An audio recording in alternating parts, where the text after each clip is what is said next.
Gold trusted gold buyers. మీరు తాకట్టు పెట్టిన బంగారాన్ని విడిపించి ఈ రోజు ఉన్న మార్కెట్ ధరకు కొనబడను. అన్నా అన్నా తెల్లతోనే బాంబు వేసేసారన్నా, అంతా అయిపోయింది, కొంప మునిగిపోయింది. మీరు ఓడిపోవడం ఖాయమన్నా. ఏంట్రా వాగుతున్నా? నేనేం వాగట్లేదన్నా, ఆ టీవీ చూసి ఊరే బొగ్గుమంటోంది. వెళ్ళండి అన్నా, వెళ్ళి టీవీ చూడండి. ఇకపైనే అసలు పని మొదలవుతుంది. రాయ్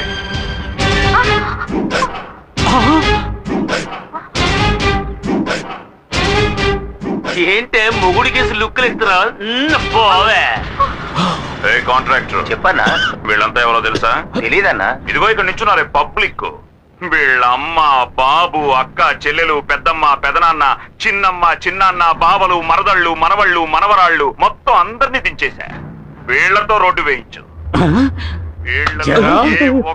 ఆ రోజు మీటింగ్ లో బఠానీలు అమ్ముకునే వాళ్ళంతా మెంట్లుగాళ్ళన్నా, ఇప్పుడు చూసావా అయ్యగారి భాగవతం ఊరంతా తెలిసిపోయింది. అంతా ఈ టీవీ వల్లేరా.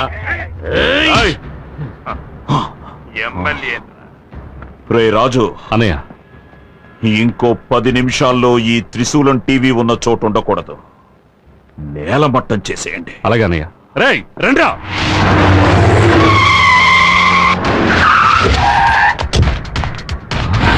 త్రిశూలం టీవీ కొత్త చిరునామా నంబర్ 10 రాజీవ్ నగర్.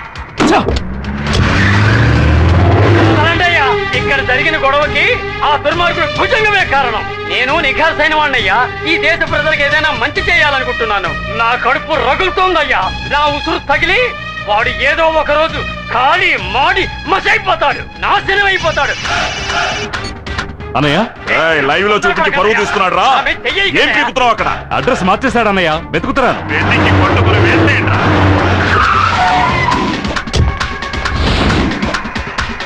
క్షమించండి, త్రిశూలం టీవీ నెహ్రూ వీధికి మార్చబడింది.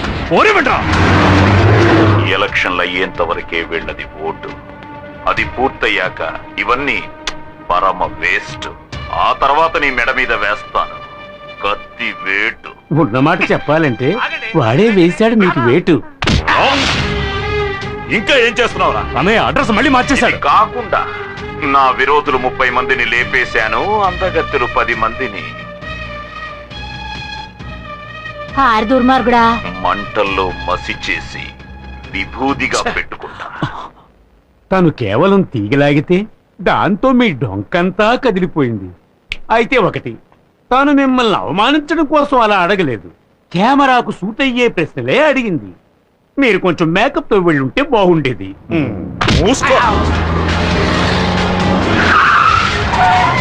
మళ్ళీ క్షమించండి, త్రిశూలం టీవీ పాత అడ్రస్ కే.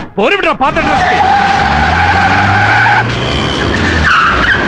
త్రిశూలం టీవీ ఇదే అడ్రస్ లో సంచలన వార్తలతో రండి వెళదాం.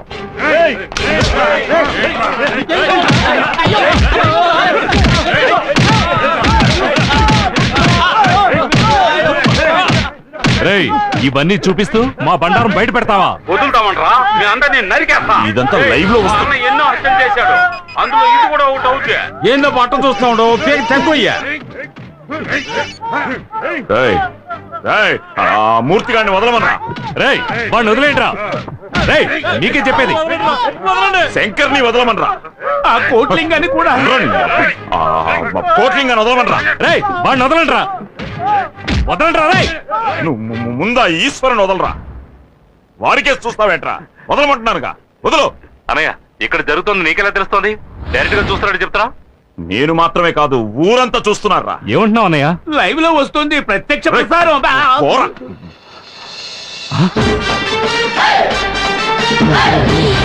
మేము గెలవడం కోసం ఎన్ని హత్యలైనా చేస్తావురా. వెంటనే వచ్చేయండి రా. ఇచ్చిన బిల్డప్ చాలరా, నోరు మూసుకుని పో. వాడెందుకు వెళ్ళిపోయినాడు? వీడెందుకు ఇట్టా చూస్తా ఉన్నాడు?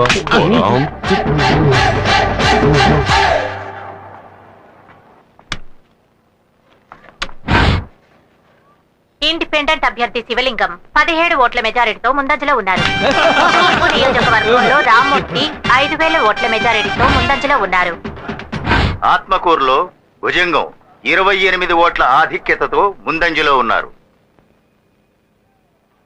ఇప్పుడే అందిన సమాచారం, ఇండిపెండెంట్ అభ్యర్థి శివలింగం 47 ఓట్ల ఆధిక్యతతో ముందంజలో ఉన్నారు. అభ్యర్థి భుజంగం 8 ఓట్ల తేడాతో ముందంజలో ఉన్నారు.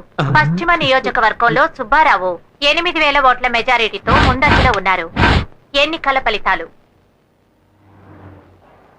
ఇప్పుడే అందిన సమాచారం. ఆత్మకూరు నియోజకవర్గానికి జరిగిన ఎన్నికల్లో భుజంగం 10 ఓట్ల మెజారిటీతో గెలుపొందారు. ఆయన సమీప అభ్యర్థి శివలింగం ఆఖరి నిమిషం వరకు ముందంజలో ఉండి చివరకు 10 ఓట్ల తేడాతో ఓడిపోయారు.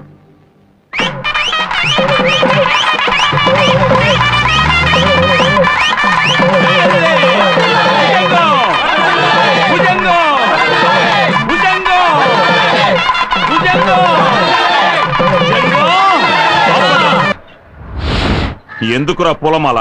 ఏంటన్నయ్య మూడోసారి గెలిచావుగా? ఎన్ని ఓట్లతో? 10 ఓట్ల తేడాతో గెలిచామన్నా. అయ్యా 10 ఓట్లు 1000 ఓట్లు గెలుపు గెలిపే. దొంగ ఓట్లు ఎన్ని వేశారు? 25,000 ఓట్లు అన్నయ్య. అవి వేయలేదంటే చెప్పరా? వేయలేదంటే ఓడిపోయి ఉండేవాళ్ళం. నేను ఓడిపోయే పరిస్థితి కలిగించింది ఎవర్రా? ఎవర్రా? ఈశ్వర్ అన్నయ్య. ఏంట్రా ఈశ్వరి రాయ్? ఆ పూలమాల అలాగే ఉంచుకోండి. వాడి శవానికి వెయ్యాలి. రాయ్ లాక్కురండి రావండి.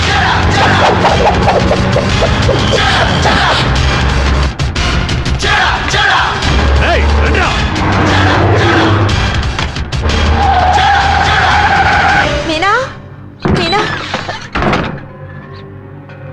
ఏంటన్నపూర్ణ అంత కంగారుగా ఉన్నావు? ఆ ఎమ్మెల్యే గారు మళ్ళీ ఎన్నికల్లో గెలిచాడు. ఎప్పుడు మా ఇంటి మీదకి వచ్చి పడతాడో అని భయంగా ఉంది. కాసేపు మీ ఇంట్లో వెళ్తాను. దానికి ఇంతగా అడగాల? కావాల్సినంత సేపు ఉండు.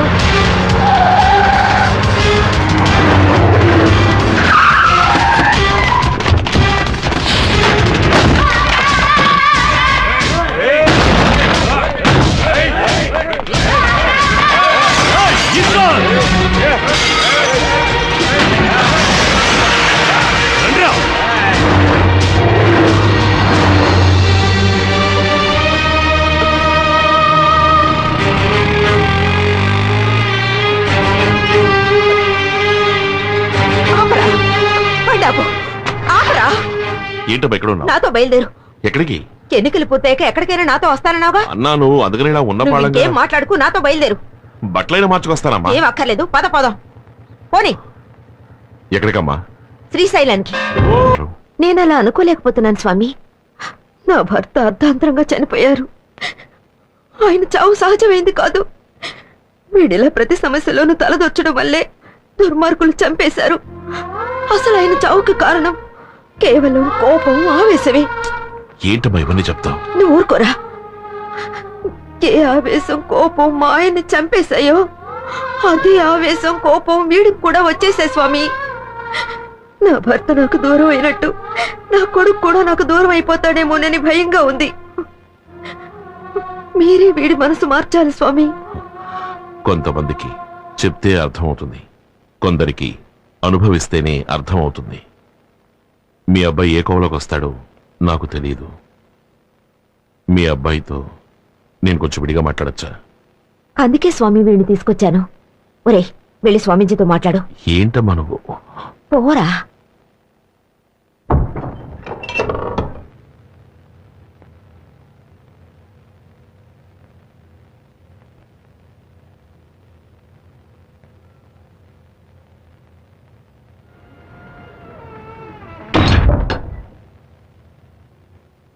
ఎందుకు బాబు మీ అమ్మగారిని ఇబ్బంది పెడతావు?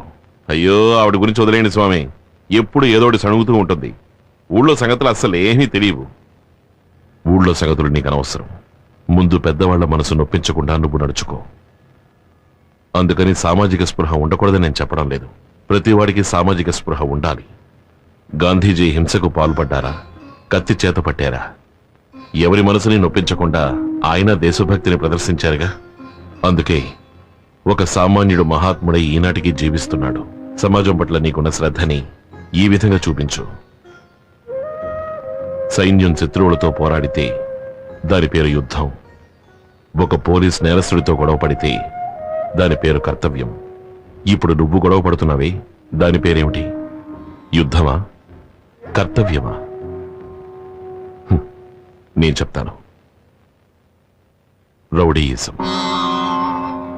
బతికుండగా మనం చేసిన తప్పులకి చనిపోయిన తర్వాత మన ఆత్మ బాధపడకూడదు.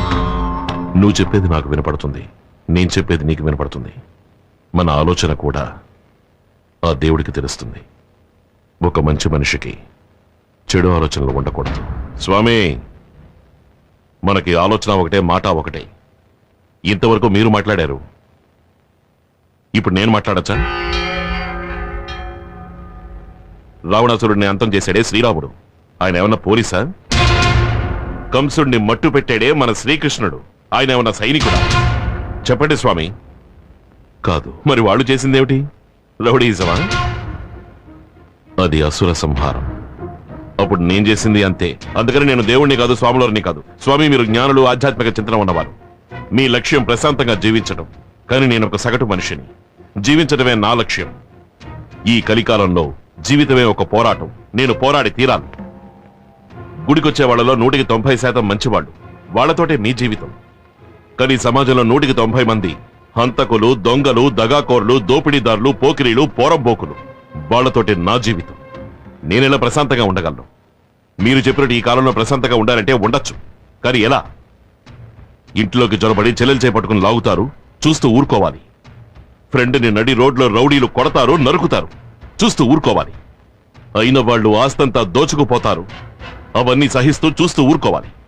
నేను చెప్పినవన్నీ వదులుకుంటేనే ప్రశాంతత కలుగుతుంది అంటే ఆ ప్రశాంతత నాకు అనవసరం. అనుభవించిన వాడు చేసే ఉపదేశానికి, అనుభవించని వాడు చేసే ఉపదేశానికి చాలా తేడా ఉంది. And for more videos, please subscribe to iDream. Please subscribe to iDream. Please subscribe iDream. And please subscribe to iDream. For more videos, subscribe to iDream. please like, share and subscribe to the channel. Congratulations, iDream. Subscribe to iDream. Subscribe to iDream. So subscribe to iDream Media. iDream ki iDream team andarki huge congratulations. Please subscribe iDream Media. Please subscribe to iDream. Subscribe iDream. Please subscribe to iDream.